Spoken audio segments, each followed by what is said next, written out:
Welcome to Clueless with Ogre and Big Paulie.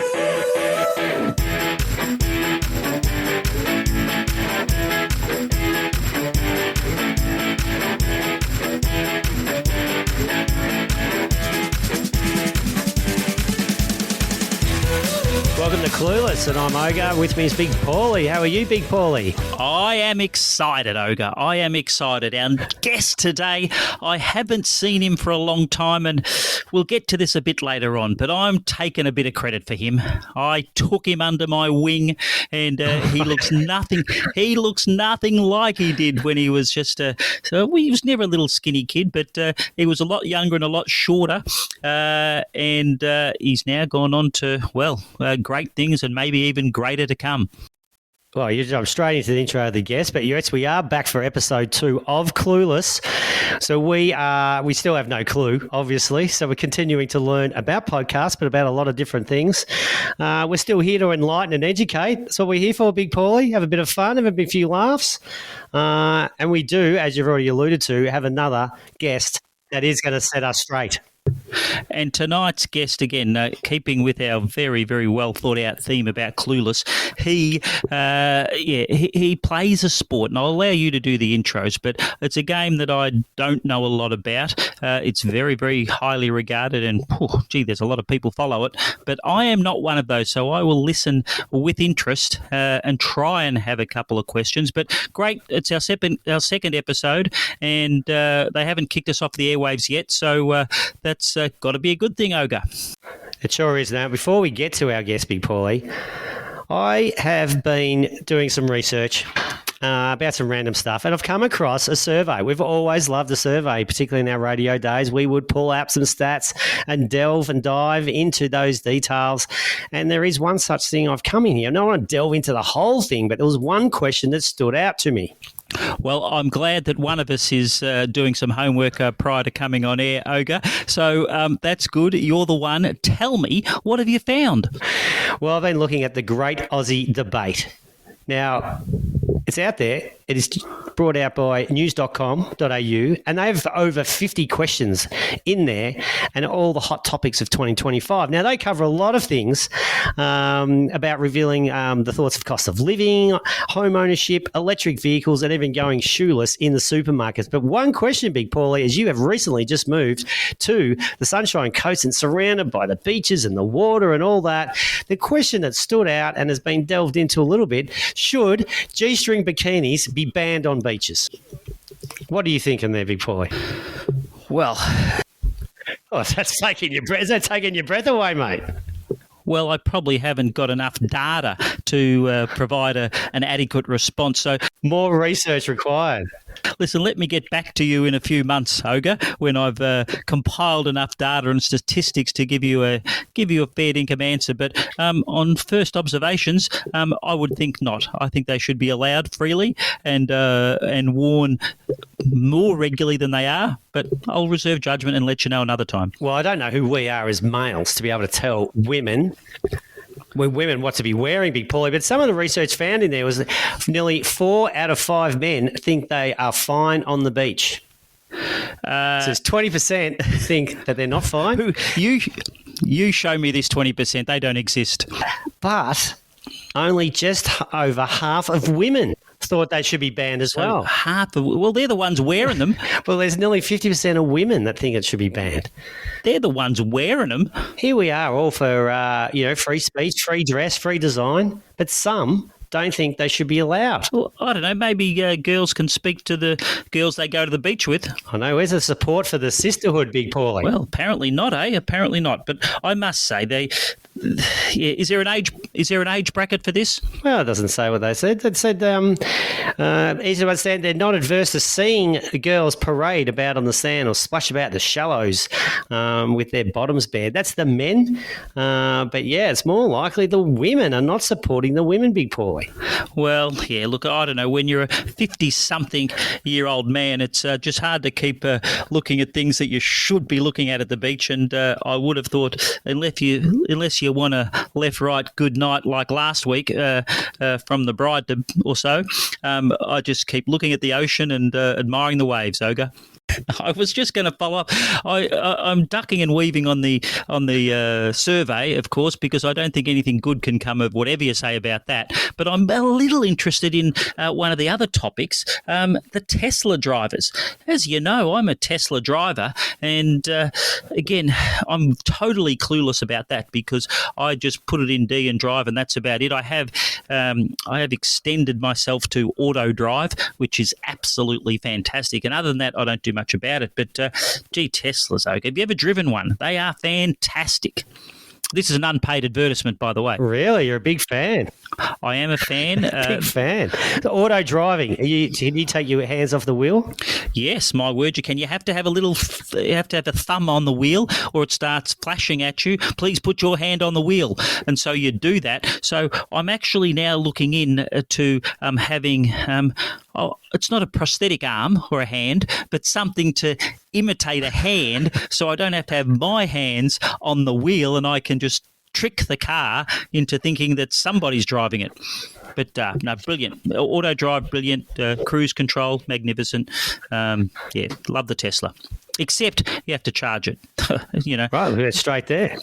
Yeah. So we've moved from G-strings to Teslas, and you're a bigger fan of Teslas than G-strings bikinis on the beach. I take it from that. Well, no comment. No comment. I don't want to differentiate between the two, but it's fair to say I spent a lot more time in the Tesla than looking at G-strings on the beach. Now, Big Paulie, tell me, what do you know about American football? Well, they don't call this episode Clueless for nothing. I know they wear big pads on their shoulders. They wear helmets and tight pants, and they make a lot of money. That's what I know about American football. Well, they can at the top level, but we haven't gone that far just yet, Big Paulie. So our guest today is Emile Sebafundi. How are you, Emile? How we doing, gents? G'day, Emile. Welcome. Doing really well. And just to close that out, the reason why we have Emile on today is he is on a 4-year scholarship at the Coastal Carolina University in South Carolina, CCU, otherwise known as. And your scholarship is for American football as the punter. Indeed. And how was the first year of the scholarship there, Emile? Oh, look, honestly, it was a lot like, first of all, probably, I think, no doubt, best thing I've ever done in my whole entire life. But it's a lot, I'm not going to lie. So, anyone that would be listening and sort of watching TV and being like, yep, I think I could do that. It comes with a lot. But I think it's super rewarding and it's definitely been the best thing that I've ever done. That's fantastic to hear. Big Paulie? I have a question, yes. 2 questions, actually. The first one is, do you know Tom Brady? Tom Brady is not in my contacts yet. Not yet. Hopefully one day. Yet. I love the word yet. Yep. One day. Well, he's had more retirements than Johnny Farnham, I understand. But going back a fraction more, how the bloody hell do you get there? How did you get there? Okay, so, there's a lot of different avenues, I guess, that you can take to get yourself playing college football. There's a few different programs across in Australia and also overseas that sort of act as pathways, but by far the biggest and the best is Prokick Australia, and that's sort of what I saw an Instagram ad of. One day I was just at home, saw an Instagram ad, Prokick Australia, and so literally I responded online to the story that they'd put up, and they have a tryout session where you go down and they sort of watch you kick a regular footy first. They ask and about your prior study, they ask about your sporting history here, and then your age and everything like that. They get a nice background details about you, sort of what you kick, and then I guess they make an assessment and think, all right, this is something that I think that you could probably do, and then you go from there really and start training with them as soon as you can. So how much is football and kicking based as opposed to how much is academic? Is there a mix between the two, or do you have to qualify in both levels, show some potential at both of those things? So do you mean how important is it once you're over there, or do you mean in order to get into schools, how important is your grades in comparison to how good you are at football? Yeah, no, it was more so how do you get the scholarship over there? Do you have to have a combination of obviously kicking ability and sporting ability with strong grades to even be considered to make the trip? Yeah, definitely. You need to have a good combination of both. The whole big focus, I guess, over there for college sports is that you're a student first and then you're an athlete. So it's really important that you do have good grades and that you spend a bit of time in the books before you get over there. Now, Emile, around Prokick, Yeah. the Prokick program, as you just touched on, I did have a look this up a bit today, and Yeah. they have placed 250 athletes in the scholarship program for punting, kicking, and holding. From that, they've had 8 Ray Guy Awards, which is awarded to the most outstanding punter of the season, the college punter, 85 All-American awards, 2 times CFB national champions, and 3 Super Bowl players. It's a It's a good resume. pretty fantastic program with that. 250 is a lot, but it's not that many really either.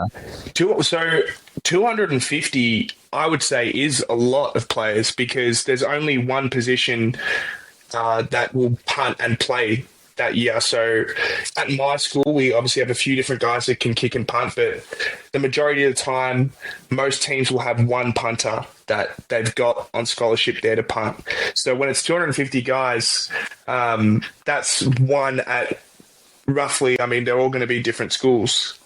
That's 250 individual scholarships at individual schools, whereas other positions, like a wide receiver or, basically any other position, they've got a lot of depth and they've got a lot of different guys that play that position, so there's more spots for them.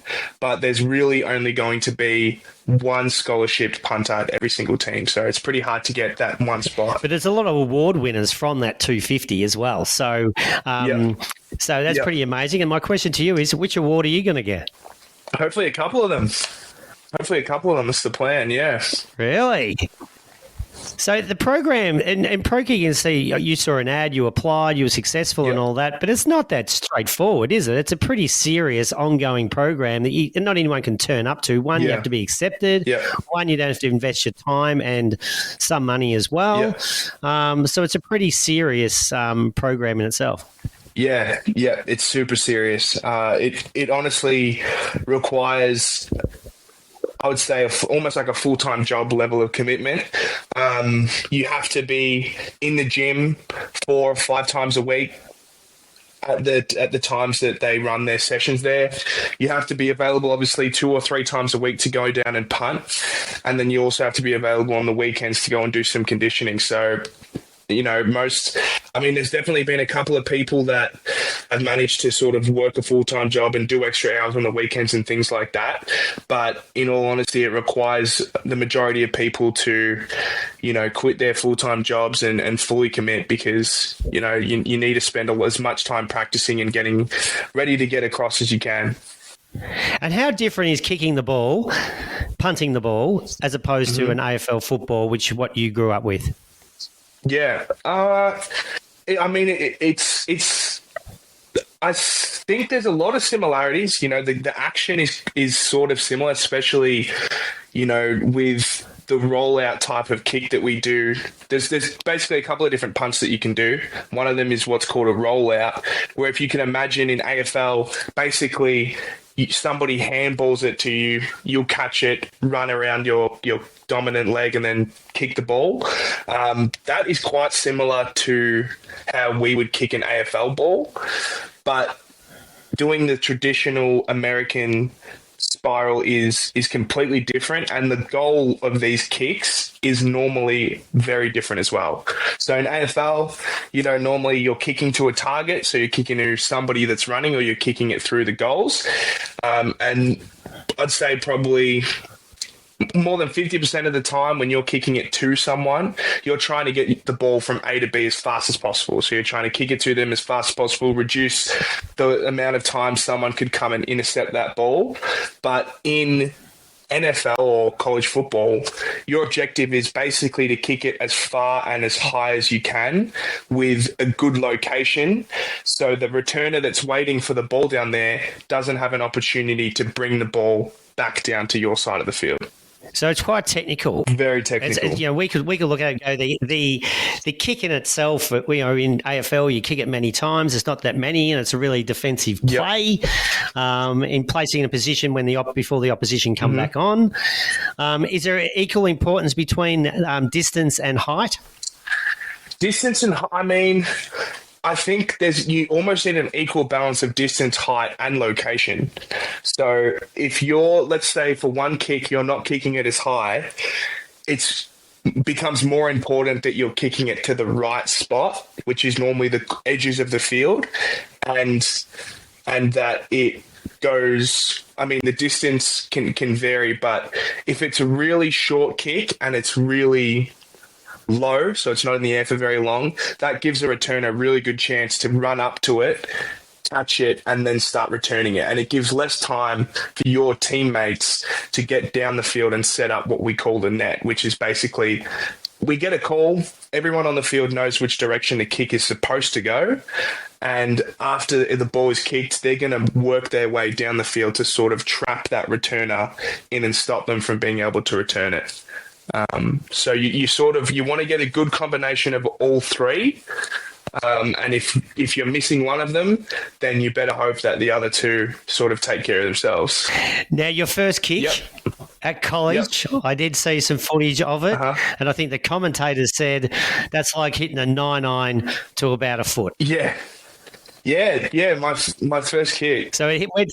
It's for our listeners, and they're listening and learning maybe from you and how you're describing the game. It went to the end of the line, it bounced sideways and rolled and stayed 1 yard from the end zone. Is that right? Yeah. That was a interesting experience, that's for sure. Basically, so you're obviously not going to see this on the TV, but every third down, so the punting position, you go on the field on fourth down, right? But you only normally go on the field if your team doesn't convert their third down. So as soon as it becomes third down, there's obviously first down, second down. When it's third down, the whole punt unit will stand up and stand on this mat on the side of the field, and we'll get sort of the play call from our coach and get ready, make sure that everyone's accounted for. And just before the third down, we get told what we're going to do. And then we have to wait and watch and see, is our team going to convert the third down or not? And that happened to me 3 times the first game before I actually ran on the field. So you stand up, you get worked up, you strap your helmet on, run over, and you're waiting there. And then it's like this really tense moment. And it's tense every single game, the first one of the game. But you're standing there and you're just waiting, seeing what's this quarterback going to do. And then you see them throw the ball, and then you're standing there. All right, you start looking down the field. All right, is there someone there? Sometimes, they do convert it, and sometimes they don't. But it happened a few times, and then bang, just like that, I saw the play didn't work out, so I was onto the field.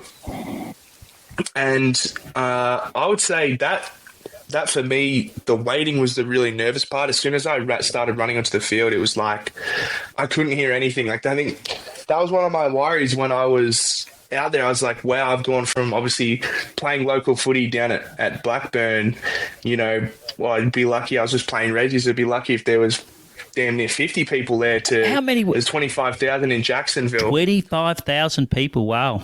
That's awesome. Yeah. So that was my first game, 25,000 in Jacksonville.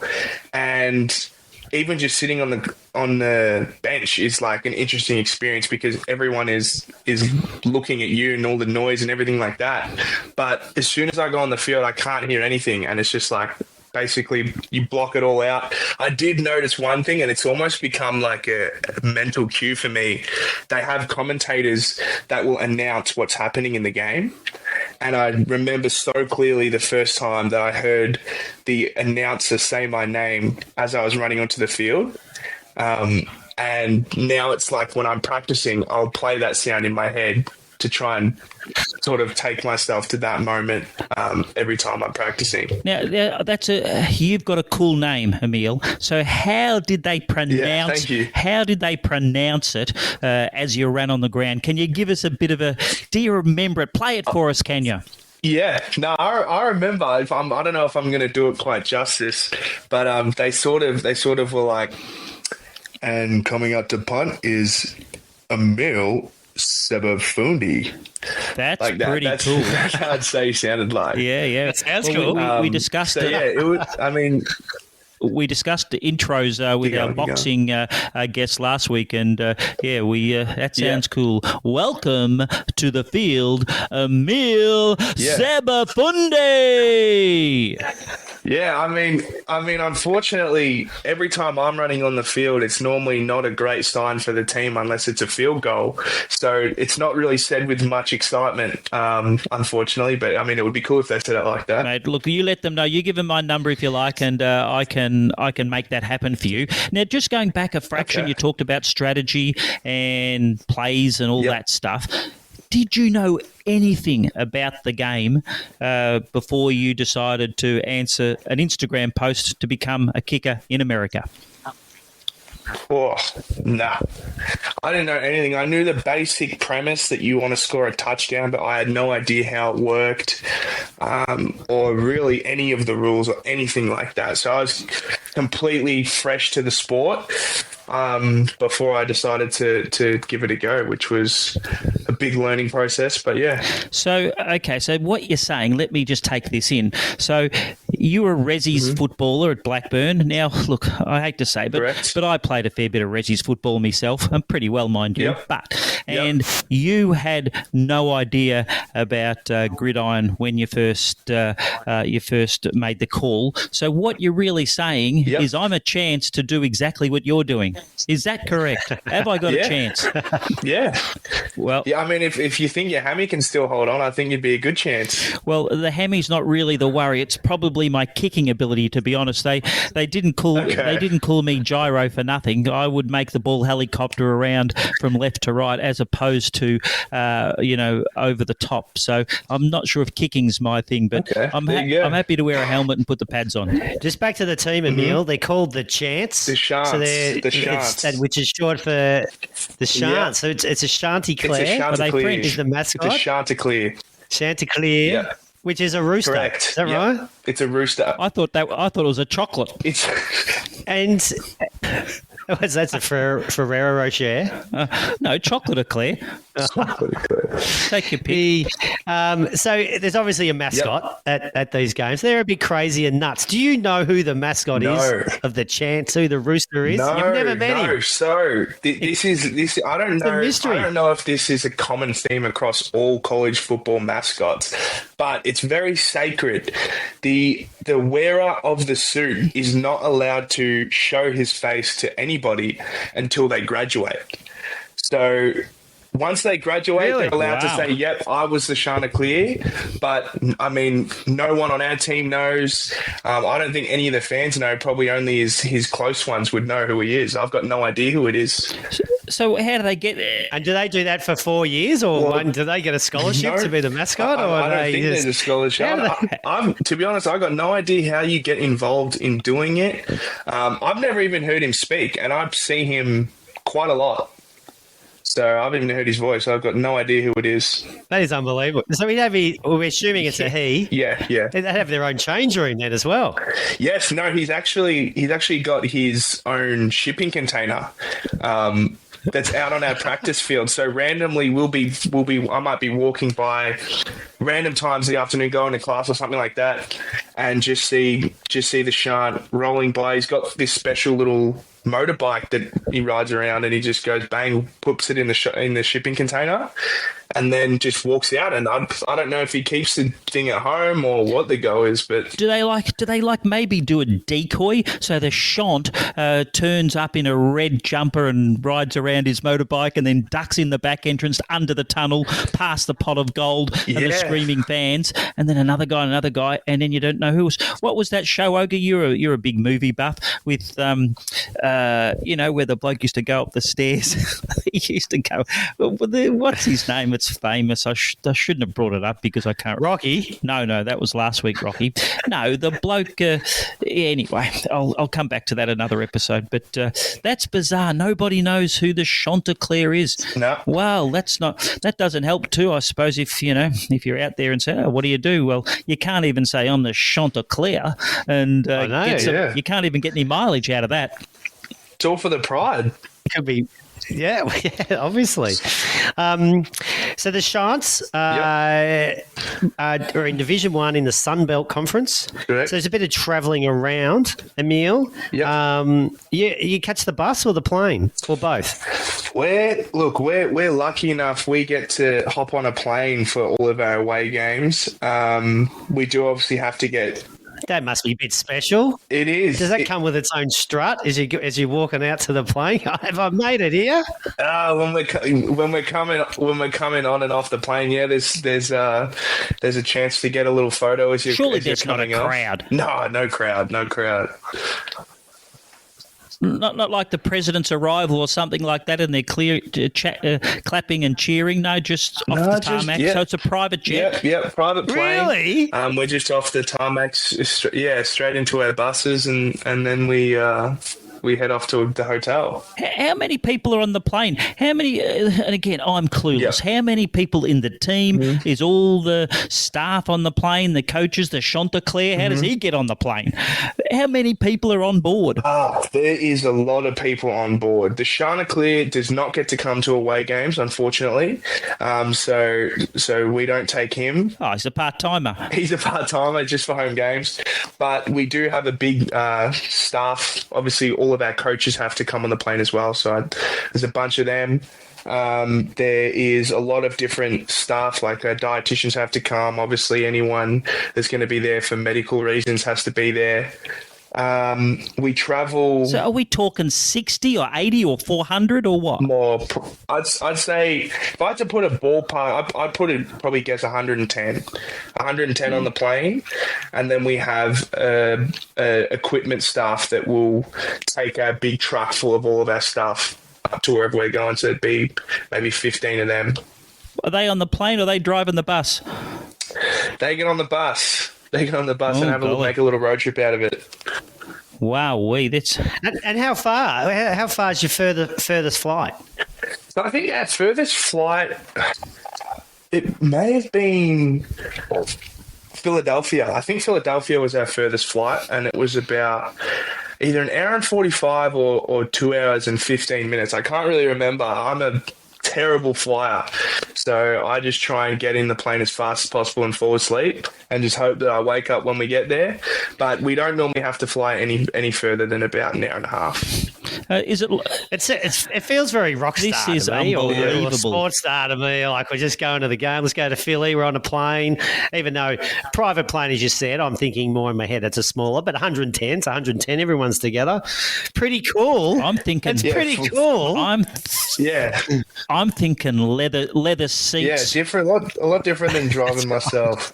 I'm thinking leather seats, free vodka, bottomless drinks. Well, it's certainly a bit different from rocking up from wandering up to Blackburn Footy Ground, Morton Oval, to a lazy, couple of hours on a jet to Philadelphia.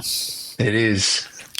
Now, last year, was the season 6 and 7, Correct. 6 wins, 7 losses. Uh-huh. And in the conference, it was 3 and 5. So there's other games outside the conference. Yeah. And so that's something that could be improved on, right, Emile, for this season? Out of conference, we did pretty well. It was in conference games, I think, sort of let us down a little bit. Can you just explain how that works, Emile, in conference and out of conference? Is that like we're going to the big show or? Well, it can be. So it just depends. Like every year, the first 4 games for us last year, and it changes depending on your schedule. But the first 4 games for us were out of conference, and basically your conference is like your league. The same way local footies all have their own league, like obviously back when we played in the AFL. Imagine the first 4 games. It's similar to the practice matches. The practice matches you play at local footy, you normally verse teams that are outside of your league, right? So instead of making it like a practice match, we have out-of-conference games that do count towards your record. And you'll play, sometimes you might go like this year we're playing South Carolina, which are in the SEC, which is a much bigger conference than we are. But last year we played Jacksonville State. They were in the Conference USA, which is sort of a similar conference to us. And then we played Temple, which was in the American Conference, very similar conference to us. And we did play Virginia, who we've got again this year, and they're in the ACC, and we played a school from the FCS, which is like the division. Inside the Division 1, there's FBS and FCS. FBS is the top, and FCS is the second one, and we played a team in the FCS in a fourth away game. A lot of acronyms there. So you talked about how complex the game was and the strategy of the game and the kicking and all the plays. Yeah. There's a lot of strategy and understanding how that all came together as well. Yeah. Now you said you're playing Virginia. That's not Virginia Tech, is it? That's not Virginia Tech. That's Virginia Cavaliers. So they have like a white V. They're a separate school than Virginia Tech. Yeah, because Virginia Tech famous for playing Enter the Sandman as their entrance song, which goes absolutely off its chops from Metallica. And the whole crowd are jumping up and down. Big Paulie, you'd be loving it, mate. I'd be loving it. You'd be high-fiving the bloody goals, you would be. Yeah. I'm a big fan now of the Chanticleers, I think we called ourselves. Have we got an entrance song? Not just the Welcome to the Field, Emile Sebafundi. Yeah. Have we got a song that we dance out to? And in the AFL, we have the banner and the cheer squad and all that sort of stuff. And I'd imagine, do cheerleaders, where do they fit in the whole thing? Band?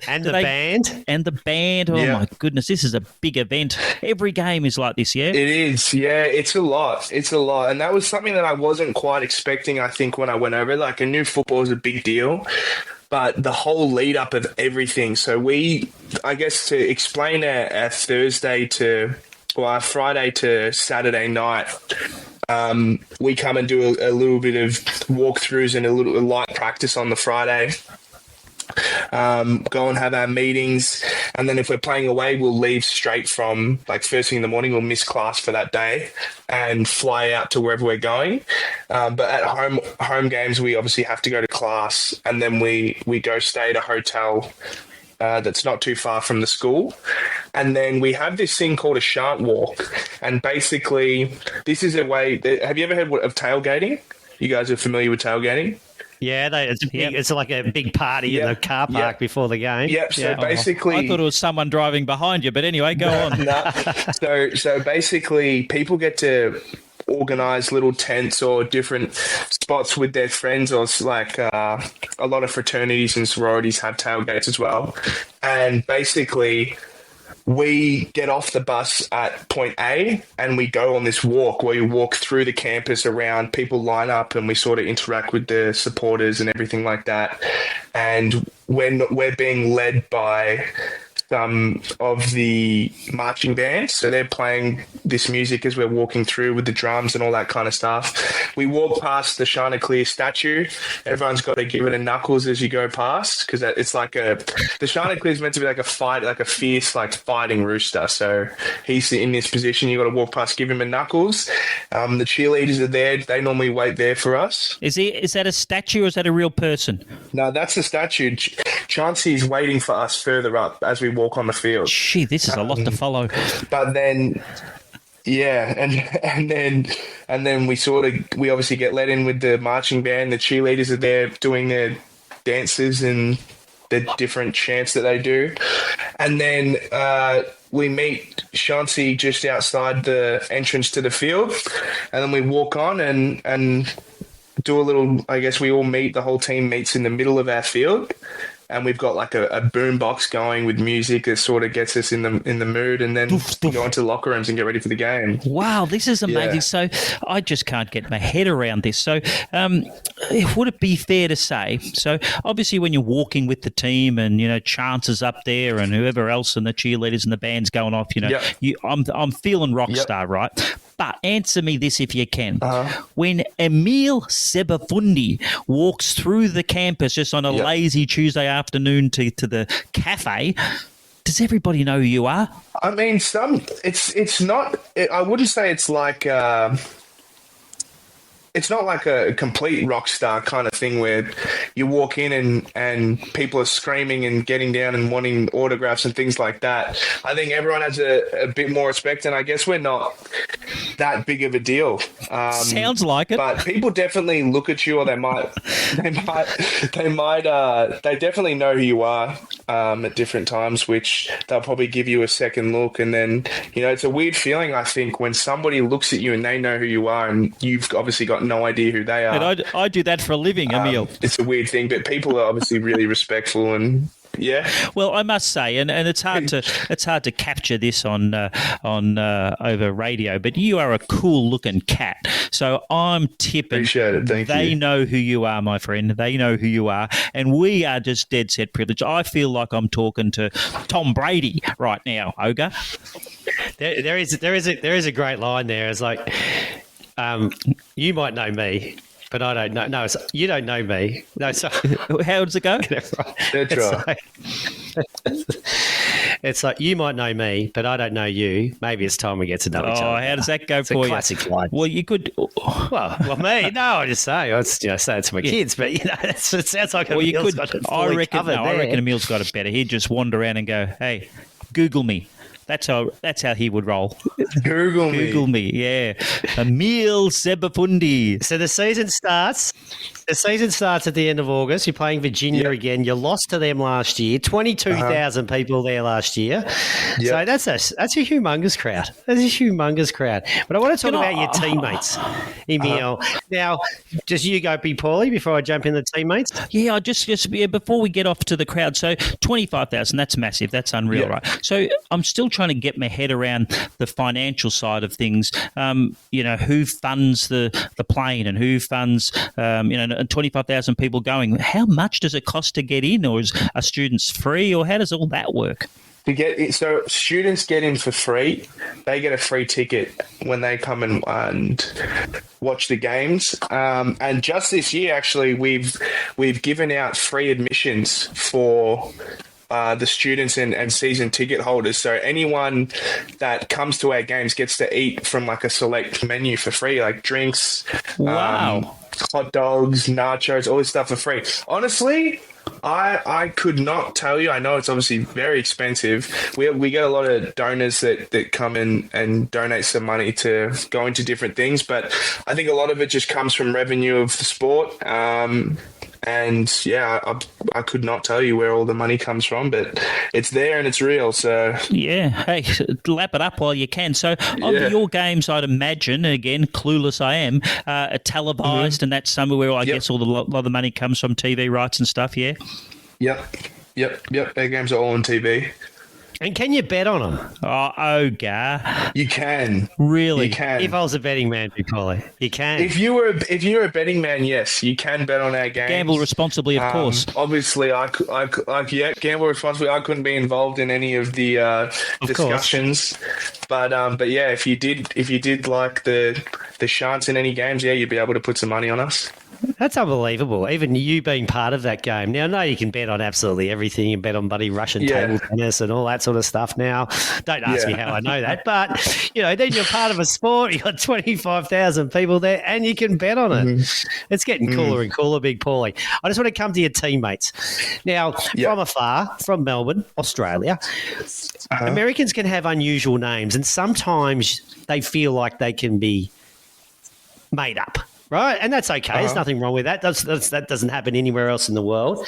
But I was going through your teammates now. That was, whether this is moving into this season or some of them have graduated or left or whatever. Yeah. We've got MJ, who's the QB. Is that still the case? Even I know. Now, that means MJ, their quarterback, right? Yep. MJ Morris. Quarterback, yes. So the quarterback, correct, yeah. So he's new this season. He wasn't with us last season, but he's transferred in this year. We've got a Tad. A Tad what? Tad Hudson, yep. Well, that's Tad Hudson. Tad Hudson's his name. We've got, now, you might have to correct me how I say that. We've got a Savon. Savon, yep, that's it. Yeah, Perfect. Savon. Okay. Savon McDowell, yeah. Savon from the Chants. And then we've got is it Javon? Javen, yeah. Javen Simpkin. We got two. So Savon and Javon. There's two Javons. Javon, yeah, we got Javen and Javon. That reminds me of nothing like that. Aaron. Aaron. Aaron. And then we've got some classic, I'll call these classic American names. We've got a Chase. Yep, Chase Jackson. And a Trey.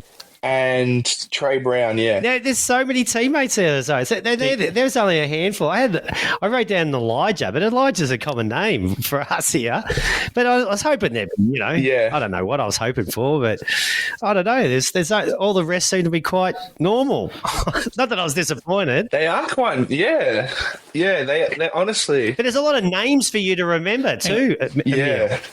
Like you've got a large team. I think there's over 100 on the list. I think you only play with 50. That was my next question. Like how many people are on the list? And just to say about funny names, funny is perhaps not the right word, but you'd possibly know, Emile and Oga, that there is some American bloke doing a podcast like this, going, "Gee, there's some funny names in Gridiron. What about Emile Sebafundi? Hey, that would be funny too to somebody else, but we know Emile, so it's not funny. No doubt there is. But it's a lot of names for you to remember, Emile, as your teammates, but also we haven't even touched on the coaches. Yeah. I mean, it is, but I think we spend so much time together, like even outside of the season, that it's almost impossible not to learn everyone's names. Like if you don't learn everyone's names, then you're probably you're making an effort not to learn them, because everyone sits at their lockers. So every time you walk past someone, if you cared at all, you can literally just look above their name and see it there. But we spend time getting to know each other. We have different groups that we get put in, and we'll sort of talk. And it took a while. I'd say it probably took me a good month and a bit before I started to really remember people's names. And I've noticed this weird thing where when you're first in a new or big environment of people, you sometimes think that two people look the same when you first meet them. It's just because you've seen so many new people. But then once you've gotten used to it, you look at them and you're like, you guys look nothing alike. and that happened to me a lot, where I'd confuse and call people the wrong names. But now I'm sort of used to the whole environment and remember my teammates. It's all good now. So, all right, any more questions about the football? I was going to get into some education, Big Paulie. Well, I'd reckon they'd certainly remember you, absolutely. They definitely remember the accent. Do they? I can notice that. Yeah, straight away. Which actually, that's another good question. Are there any other Australians at your campus or on your team? On my campus, there's actually a lot of Australians, which I was really surprised about. We have an Aussie on the tennis team who I've become really good friends with. His name's Eric. There's an Australian, I believe, on the soccer team, the softball team. There's two Australians on the tennis team. One of them is from the Sunny Coast, actually, and another Aussie on the golf team as well. So they're all doing pretty well, the Aussies, representing over there. Yeah. Do they struggle with any of our words, Emile, with your accent? They struggle a lot. So they struggle with beer a lot. Every time I've gone and asked for a beer, they're like, a what? A beer. A what? Really? And so I'll go, a beer. And they'll go, oh, okay, oh, you want a beer? And that's the main one that I think people struggle with. Also, when I'm spelling my name at Starbucks or things like that for coffee or any type of order, now I just say like the letter J or Jason or something like that, because every time I say Emile, they're like, how do I spell it? I'm like E, and they'll write down an A, and I'm like, E, like that to them, and then they'll get like frazzled and then just write down something random. So I've just found it easier just to tell them a name that is clear in every language. I love it. I love the Starbucks name on it. There was one there I saw on the socials one time. It said, "Oh, it's Mark with a C," right? It's a MARC. They wrote on Kark. Oh my Best gosh. ever. Best ever. Well, you can tell that Ogre and I don't have any problems with names like that. We're very simple. 2 Pauls is all you have to worry about. Yeah, I don't think they'd mess that one up. So, Emile, again, college life for us, from how we perceive it and what's real. So we're thinking, frat houses, sororities, and all that. But your living arrangements is quite different. Yeah, very different. Very different. I lived off campus with 2 of my teammates last year. So basically, when you first come in as a freshman, you do have to go into like the freshman facilities that they have there that are on the campus. That way, obviously, you can get your bearings of the town, and there's everything you need in that facility. So there's a place to eat. Obviously, you've got your bathrooms and all that kind of stuff. There's a grocery store. I think there's a cafe in there as well. So there's a lot of stuff to do around there. And then you move into, once you go off campus, you can either stay at what's called UP, which is University Placement, which is basically houses or apartments that are owned by the school. They are off campus, but they're still owned by the school. And they have a dining hall there as well. And a lot of the younger guys do go to that. And then you can move into fully off-campus apartments, which is you find your own apartment, you get your own lease. The school doesn't really have that much to do with it. Obviously, they can help you out with that process, but you sort of manage everything on your own. You eat primarily by yourself except for lunches and all that kind of stuff. All right, and the food then. You mentioned the dining halls. Yeah. What's the food like, the difference there? Oh, In what you would have come from? And particularly thinking in the 12 months before you left, you were pretty serious in that Prokick program, which wasn't just the kicking, but it was the training, the gym, and obviously your diet and keeping in shape. How'd you transfer that over to on-campus feed? Oh, honestly, it was hard for me, to be honest. Like I first of all, like everyone else, obviously love food, and I've got a bit of a sweet tooth, Paulie. So, I think the key for me while I was back home is I would get my mum to sort of get my groceries together. I was blessed she'd do my shopping for me, and then I'd make up my meals for the week. And I'm been taught since I was young, you never, ever, ever waste food. So as soon as I'd made my food, I'm going to eat exactly what I've made. I don't care if it's going bad, I'm going to eat it. And, we don't really buy lollies or chocolate or anything like that in this house. So there's no temptation to eat any of that kind of thing.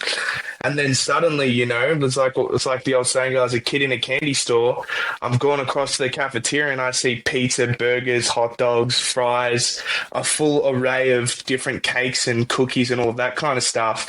And I've just never had this kind of selection in my life. So, I mean, of course, there's a bit of experimenting that went on the first couple of weeks that I was there, just tasting a bunch of the different foods. But eventually I sort of found some types of foods that I enjoyed that was still gonna stay aligned with the diet goals that I'd had. And so that's always, now you're off campus, you're cooking and feeding yourself that way? So I do obviously get dinners, but we eat lunches as a team.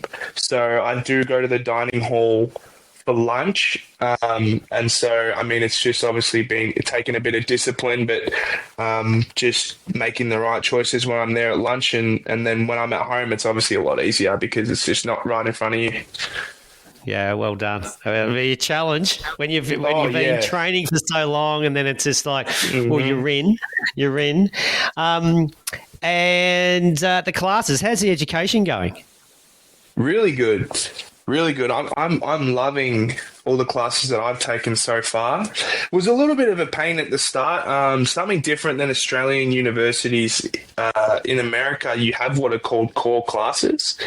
And basically, every student that comes and studies at those universities or universities around America, they have to study, I believe I don't know how many core classes it is, but there's a bunch of different classes you have to take.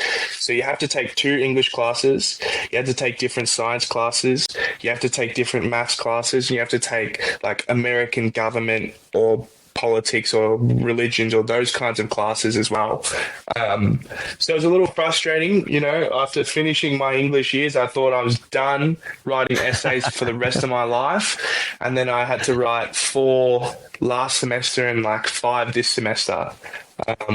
But, you sort of just have to accept it's a part of your life and you got to get it done.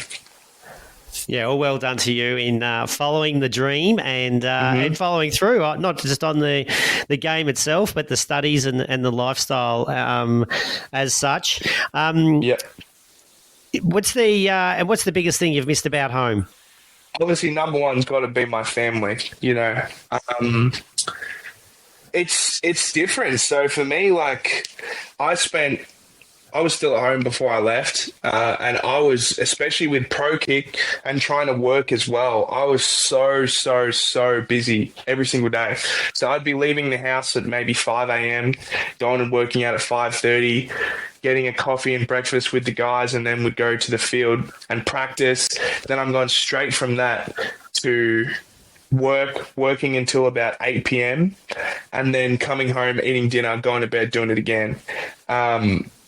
And then I've gone across there, and we were in summer, and in the summer school, basically the campus is empty because most people go home for a couple of months, but football has to be there to get practicing.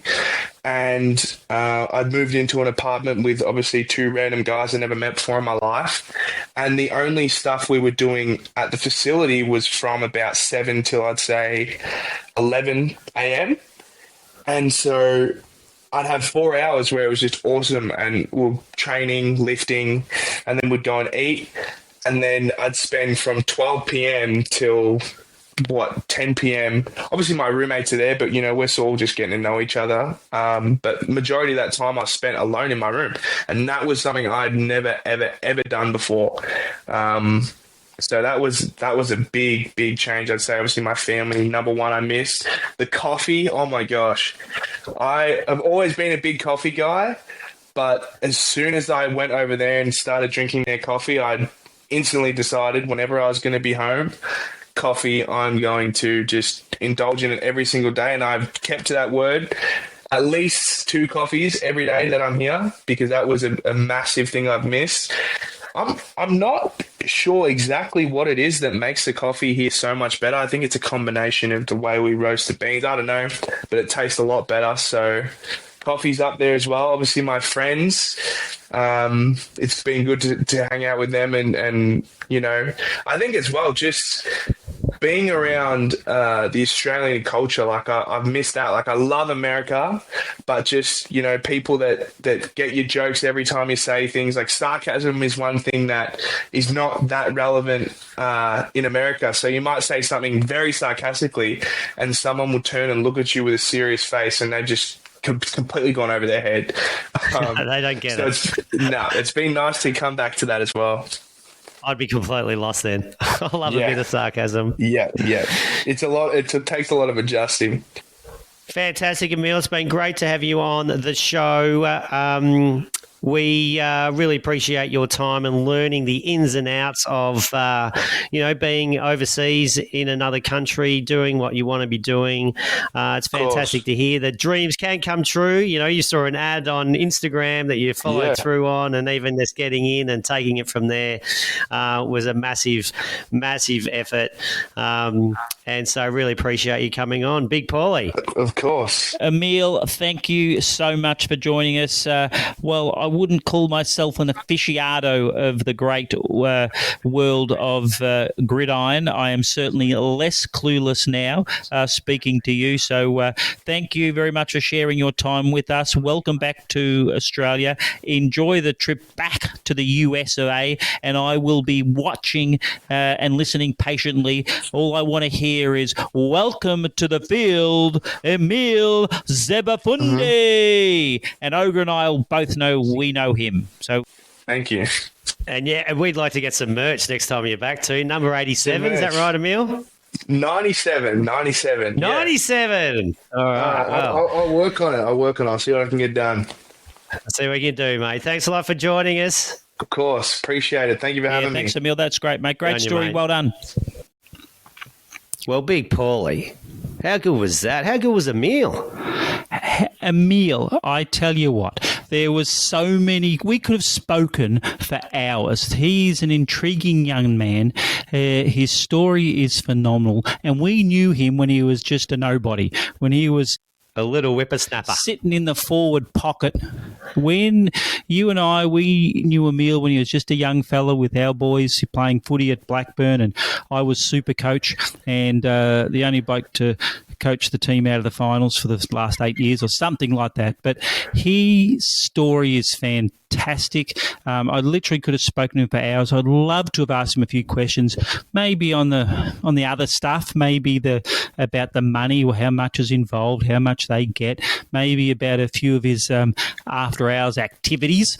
But look, he's a great young man, and I think he's going to do great things. You at the start of that whole conversation, you said, I want to take some credit for Emile's success, and but then you went all fanboy on him, and you didn't even mention it during the chat. And I wasn't going to bring it up either.